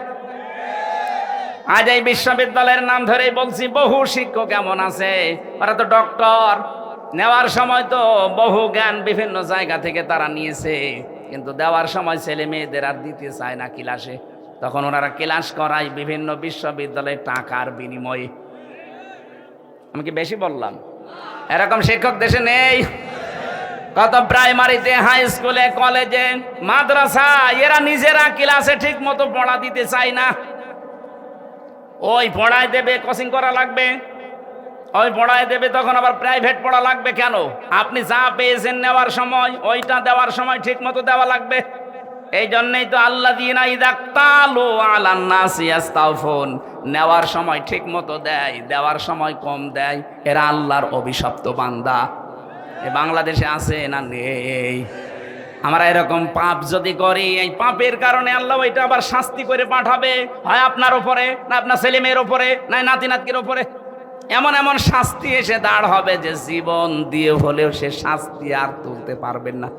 আপনার ছেলে যদি একটা আসে 100 কানা, আপনি 50 বিঘা জমির মালিক হয়ে কি করবেন? সারা জীবন মানুষ আপনাকে ডাকবে কানার বাপ। আর কথা বলছেন এখন না? আপনাদের বেশি সময় হয়ে গেছে না? না, অনেক হয়ে গেছে। ওরে বাবার, 11টা 15, আমি তো মনে করলাম 11টা শেষ করে দেব। না না, আমার গলা আবার পারছে না, আগামীতে আবার আগামীতে, এ পর্যন্ত থাক। আমরা যে পাপ করি, চিন্তা ভাবনা করে করি, ওইটাই উঠে যায়, আবার ওইটাই নাজিল হয়। আল্লাহ আমাদেরকে শাস্তি দেওয়ার জন্য নাজিল করে। এই জন্য এমন কোনো অপরাধে আমরা যাব না যে নিজের ওপরে নিজে আবার কুড়ুল মারছি। আল্লাহ আমাদের হেফাজত করুন, আল্লাহুম্মা আমিন। লা ইলাহা ইল্লা আনতা সুবহানাকা ইন্নী কুনতু মিনাজ জালিমিন। আল্লাহুম্মা আগফিরলি ওয়ারহামনি ওয়াহদিনি ওয়াআফিনি।